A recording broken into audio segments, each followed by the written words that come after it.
4월 2일 목요일 오늘의 말씀입니다. 본문은 마가복음 13장 14절부터 37절입니다.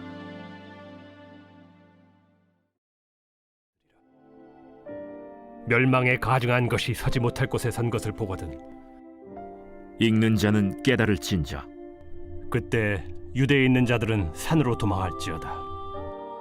지붕 위에 있는 자는 내려가지도 말고 집에 있는 무엇을 가지러 들어가지도 말며 밭에 있는 자는 겉옷을 가지러 뒤로 돌이키지 말지어다.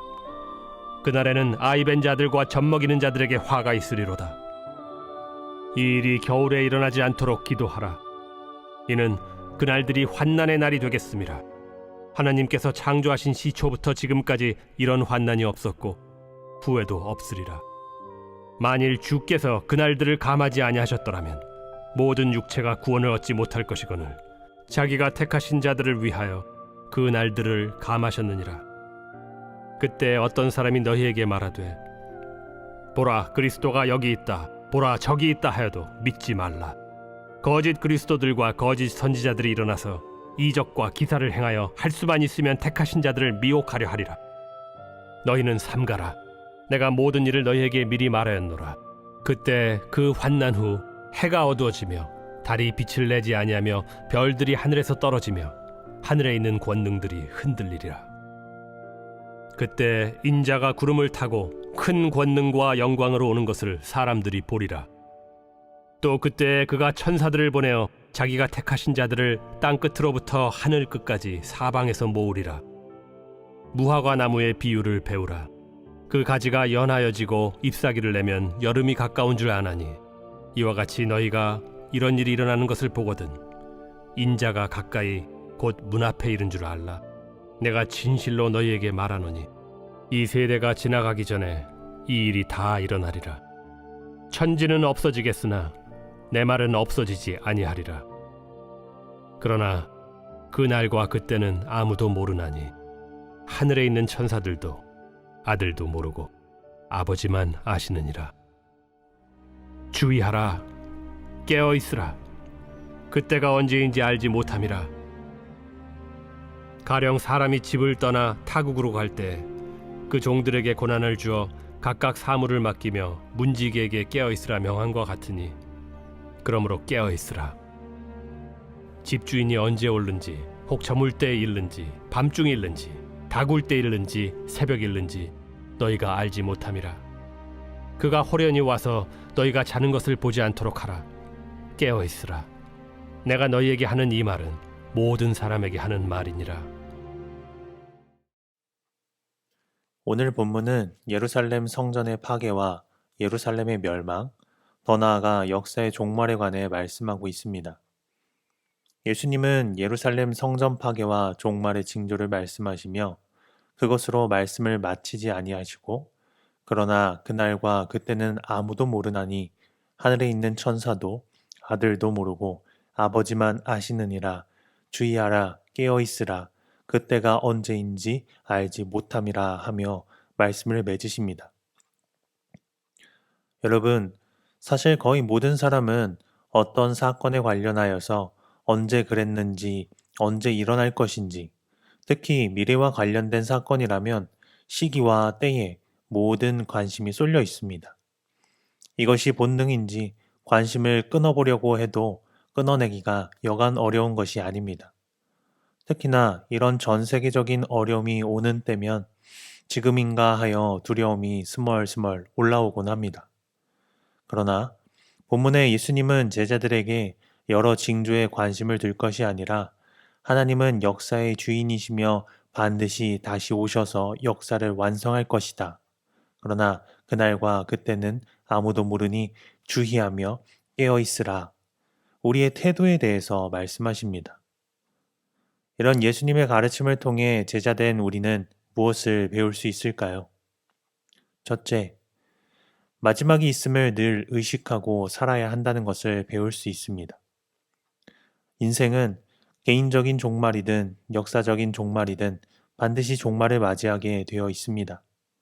사실 백보양보해서 역사의 종말은 우리가 어렴풋하게나마 생각해보고 유추해볼 수 있다 손 치더라도 개개인의 죽음은 당사자에게 정말 어떻게 언제 다가올지 모르는 것입니다.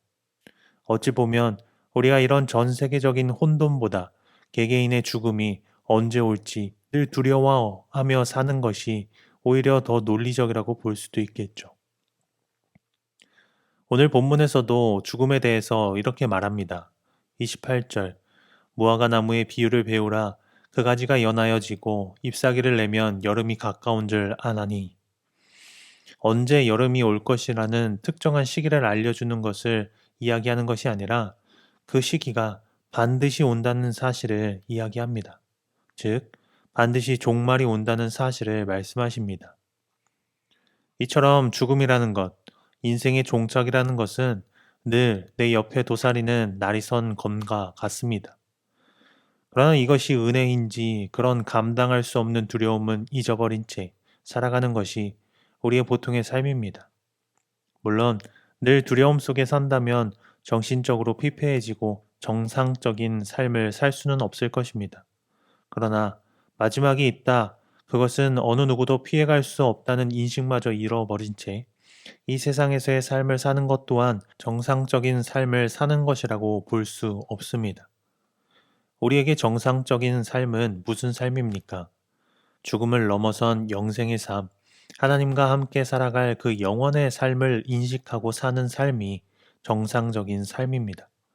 다시 말해, 두려움에 빠져 사는 것도 우리가 살아야 할 삶이 아니요. 망각하여 이 세상이 영원할 것처럼 사는 것 또한 우리가 살아야 할 삶이 아닌 것입니다. 이 세상을 향하여는 초연한 태도로 주의 인도하심을 잠잠히 그러나 확신에 차서 사는 것이 우리가 추구해야 하는 삶의 태도입니다.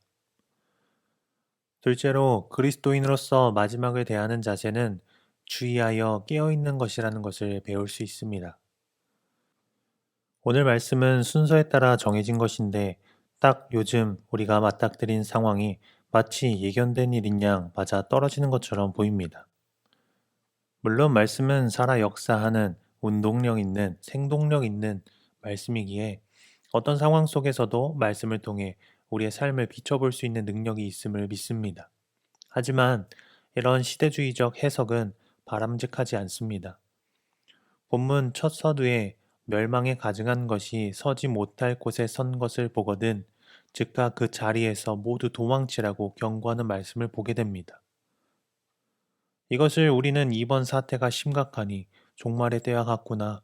그러니 나라고 가정이고 뭐고 다 의미 없고 도망쳐야겠다.